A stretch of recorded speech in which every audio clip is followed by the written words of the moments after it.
Welcome to the Planning Commission meeting for December 18th, 2024. I call the meeting to order. And if you would please join me with the Pledge of Allegiance. I pledge allegiance to the flag of the United States of America and to the republic for which it stands, one nation, under God, indivisible, with liberty and justice for all.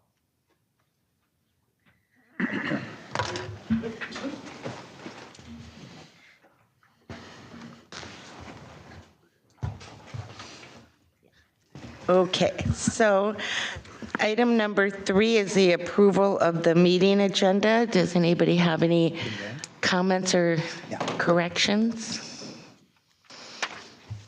If not, I would look for approval for the meeting agenda. This is Robin. I move for approval of the meeting agenda. Is there a second? Scott, I'll second.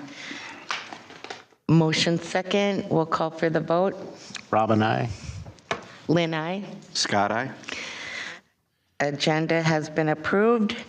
The next item is the approval of the October 2nd, 2024 joint Planning Commission and City Council meeting minutes. Is there a motion to approve? This is Robin. I'll motion we approve those minutes. Scott, I'll second. Motion's made and second. I'll call for the vote. Robin, aye. Lynn, aye. Scott, aye. Minutes have been approved. The next item is the approval of the October 16th, 2024 Planning Commission meeting. Any corrections or comments on those? If not, I'll call for the vote. Want a motion first? I'm good seconding, but Okay, I make a motion we approve those October 16th minutes. Is there a second? we're not going to ruin the cadence here. Scott, I'll second. A motion's been made in second. I'll call for the vote. Robin, aye. Lynn, aye. Scott, aye. Minutes have been approved. Next item is public open forum. Is there anybody that would like to address the Planning Commission? Okay. Next, we will go to the public hearing for Camping World for a temporary outdoor storage, IUP, on pages 9 through 44. Eleanor, would you please read the public notice? Of course. Notice is hereby given that a public hearing will be held by the City of Columbus Planning Commission on December 18th, 2024 at 6 p.m. or as soon thereafter as parties may be heard. The hearing will be conducted in person and by interactive technology at the Columbus City Hall located at 16319 Kettle River Boulevard, Minnesota, to consider a request for an interim use permit to allow for the temporary outdoor storage of retail goods in the Highway Commercial Zoning District. Members of the public interested in attending in person, monitoring the meetings, or wanting more information should contact the city offices at 651-464-3120 or visit the city website at columbusmn.us. The hearing shall continue until all evidence and testimony has been received. Thank you, Eleanor. So Dan is here. If you would come and have a seat at the table in the front. I'm going to ask that you give your name and address and talk into the microphone. And then is this Casey, right, online? Grant Dukach from Excel Engineering. Great. Okay. So Dan, go ahead. Dan Mouch, 14025 West Freeway Drive, Columbus, Minnesota. Okay. And Eleanor, do you want to read the application? And Absolutely. So this has been an ongoing compliance issue for a number of years now. It's a sort of interesting situation where Coates RV acquired a CUP to run this RV retail trailer sale business back in, where was the original one? 2003. By 2018, they had 2018 was what I found, but had started leasing the property to Camping World. They are still under the same CUP for that. However, they expanded onto a southern property that was not included in that original CUP. They have been using that southern property as additional outdoor storage for their trailers for some time, and over the last few years, there's been inconsistent dialogue between staff and at the city level and at Camping World, as well as the fact that this is leased property to Camping World. They're unable to do the usual proceedings, which would be a lot combination and then amending the CUP to expand onto the southern property. They have to keep it separate because it's a lease. They don't own that property. They can't combine it. So there wasn't a set procedural process to have this be allowed. So it took a while for us to come up with this solution, which is the temporary outdoor storage IUP, which is a IUP that's available in this district, tied to the business and the lease. So the temporary storage that of the RVs on the southern property would maintain that and become compliant and legal until the cessation of the business. Does anyone have questions? Is there anything you would like to say? I believe that we have, met all the requirements, and I'm excited to, pardon me? Oh, sorry, is that better? I believe we've met all the requirements, and I'm excited to put this to bed, and we're very excited. This doesn't result in any more places to park, does it? No, this doesn't result in anything Other than more. It just just cleaning puts up us some stuff. correct. Okay. Okay. So I do have, can I ask a question? Sure. Eleanor, can you bring up the picture, because I just want to make sure that I'm clear. When you're talking about the south side, you mean that whole square in red? Is that the south? Yes, let me get to that page. Are you referring to this one here? Yep. Yes, so this handle, northern property with this handle, is the original coat, is the area that is underneath that original coat's RV CUP. Actually, in 2003, it was just this section, and then they added this section in through that procedure of a lot combination and then amending the CUP. And then this southern property is the property that will be underneath this IUP. Okay. And so the amount that's there right now in the picture, that's what's been kind of out of compliance, and then we're just passing it, or if we pass it, it's not going to change really. No. The same amount of parking vehicles will be there. Correct. Okay. And then my other question is, how long is the IUP? So it's temporary, but how long is temporary? So the IUP, instead of having a date certain, we have an event certain, which it would be the cessation of the business or the sale of any portion of this property. So it would exist for the term that Camping World exists there. But Okay. if the property is ever sold, any portion of it, the lease ends, or if Camping World unfortunately went under or had to close its doors, that's when that temporary storage would end. That creates some legal paperwork in writing that would be, if this particular business ended, this southern property is no longer allowed to just have outdoor storage as a use. Because that is what the only use on that property, since it's not technically combined with the northern portion, the only use there is that outdoor storage. And having this legal document saying, hey, when this is over, that outdoor storage is done. You can't you can't lease that to a different company that's only storing vehicles there. Okay. All right. And then my only other question had to do with I saw there was a permit from the Rice Creek watershed, and there was a little bit of wetlands in there. Is that the little circle that's close to the road? Are you talking about yes, there's a square on the back, And then there's a retention pond up in the front. Okay, all right. This area Correct. here. Wetlands, yeah, wetlands are on the west side, following Eleanor, and there's a stormwater management basin on the east side. Okay. All right. Are these lots paved? No. No? Okay. Okay. Is there anybody in the audience or online that would like to participate in the public hearing? If not, the public hearing portion of this is closed.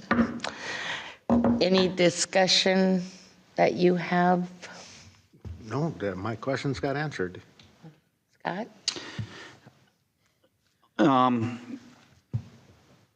So obviously, we want this to be a conditional use permit that got missed at some point, and the IUP is how we're bringing that back into compliance.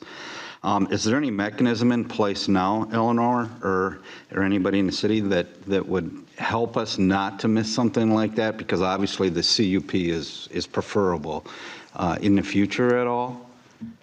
We have been working on better procedures to prevent this sort of situation from happening again with better code compliance inspections and some better outreach to make sure that everybody knows what kind of permits they need for the type of work that they want to complete before it becomes a situation like this where it's not our preferred method and there's not really a way to go about that preferred method. So that would be our code compliance department and working with them. Okay. And thank you, Coach RV, for working with the city on this. It's appreciated, and thank you for the city staff. I think it cost us a little money to go back and bring it into compliance if we'd have just had the conditional use permit when we combined the two together originally. So we want to make sure that doesn't happen again.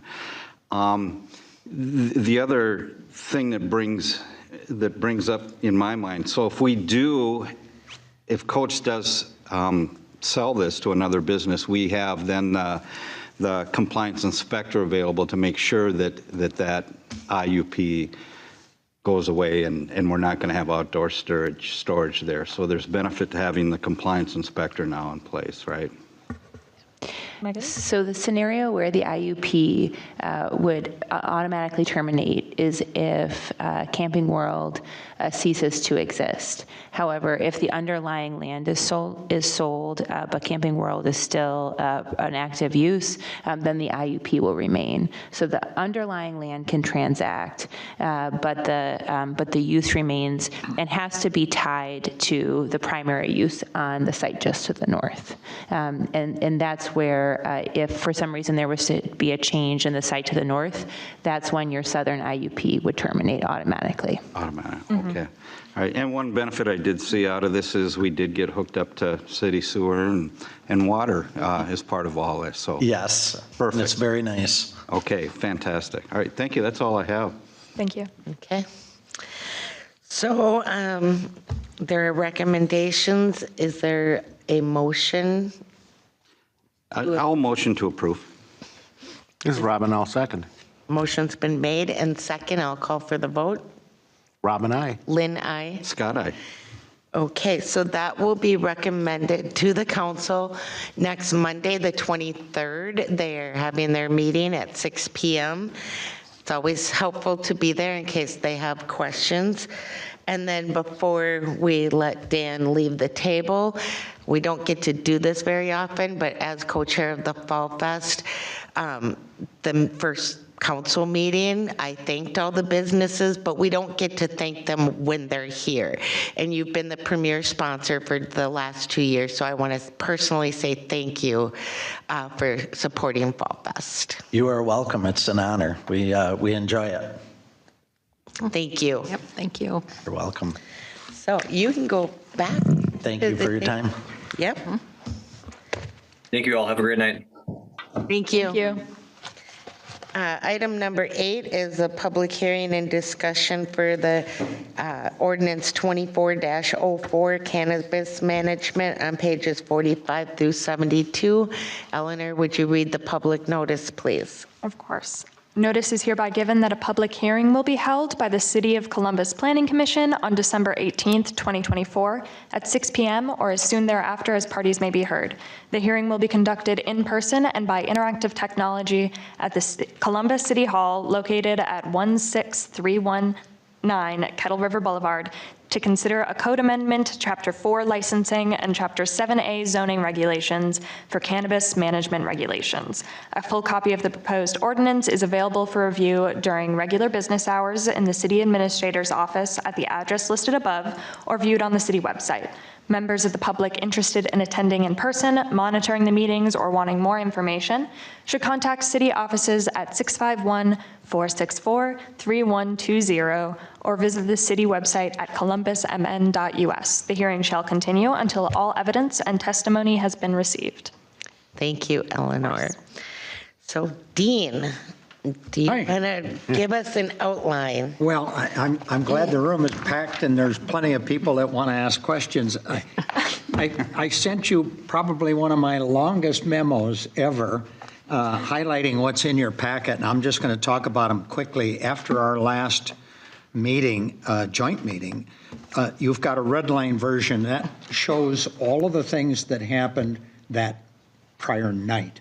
And I forwarded that to Megan and Eleanor and then created the clean copy for the city council next Tuesday, which is dated 12/23/24. And the last item that I prepared was a publication summary of the ordinance. And I'm strictly going to talk on that about what we're doing in this ordinance.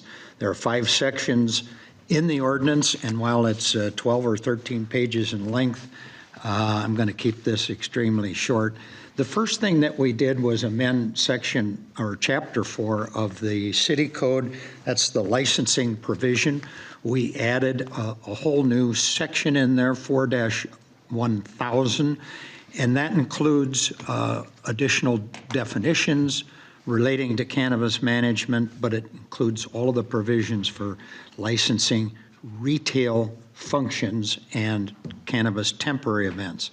So the licensing doesn't impact all of the other number of potential cannabis businesses that could come to the city, whether it's cultivation, manufacturing, wholesale distribution, whatever, and then even low potency hemp manufacturing. Those would all be done through our normal zoning procedures, not licensing.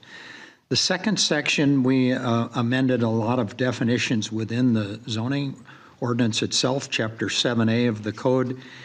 And then the third section included a number of changes within the zoning ordinance to identify the permitting mechanism for the 11 different types of cannabis businesses that could come here.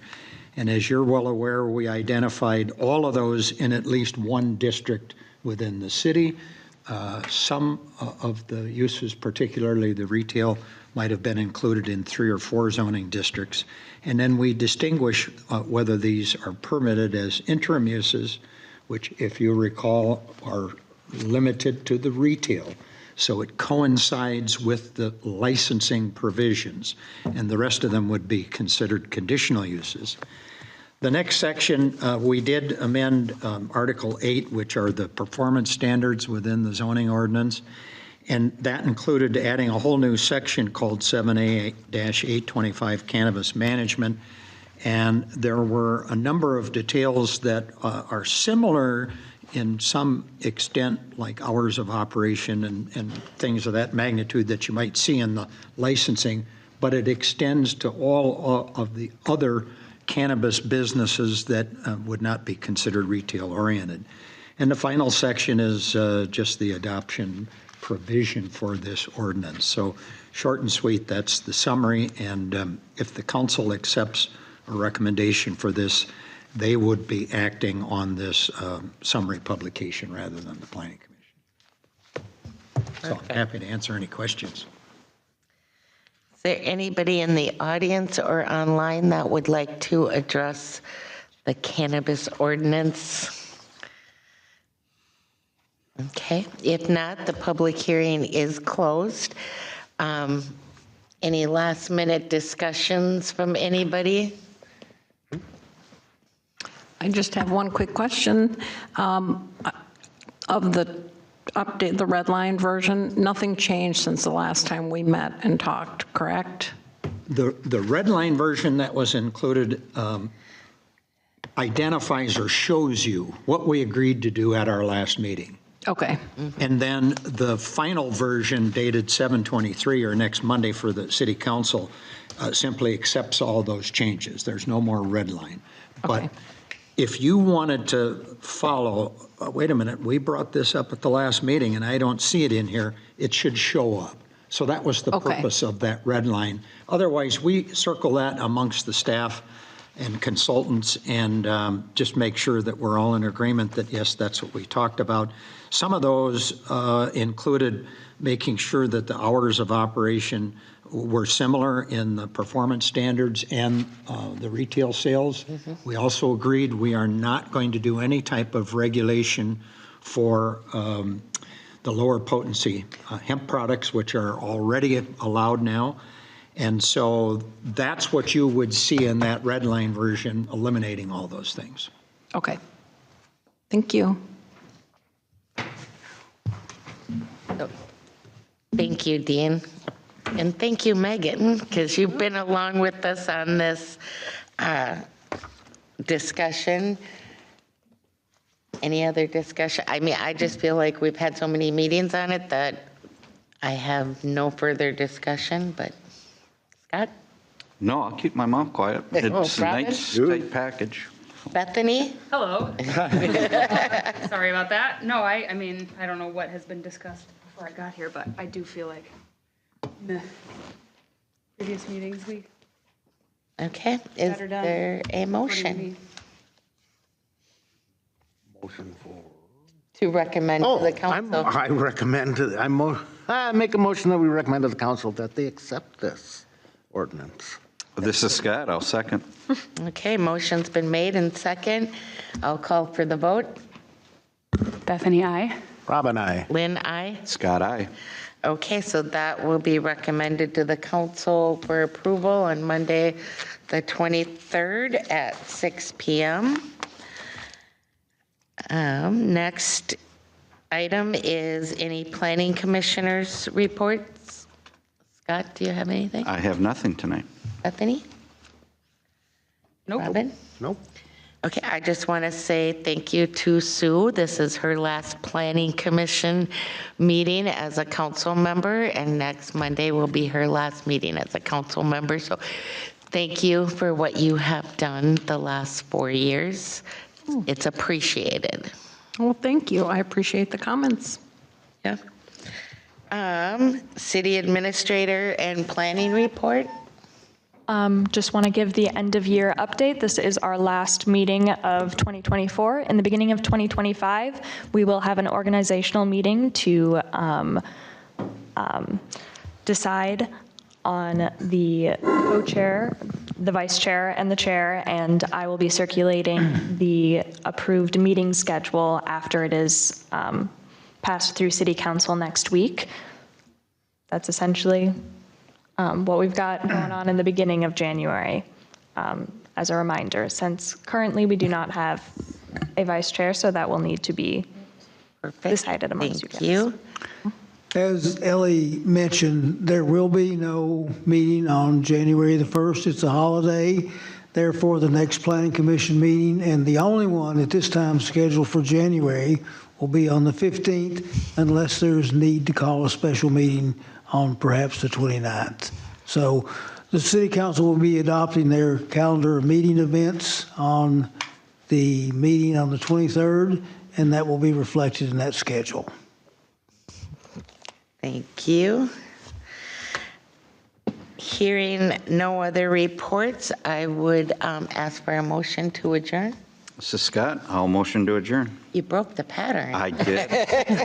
Oh, come on. What am I supposed to Is say? there a second? Oh, I guess I'll second. This is Robin. Motion's been made and second. I'll call for the vote. Bethany, I. Rob and I. Lynn, aye. Scott, aye. Meeting adjourned at 6:25.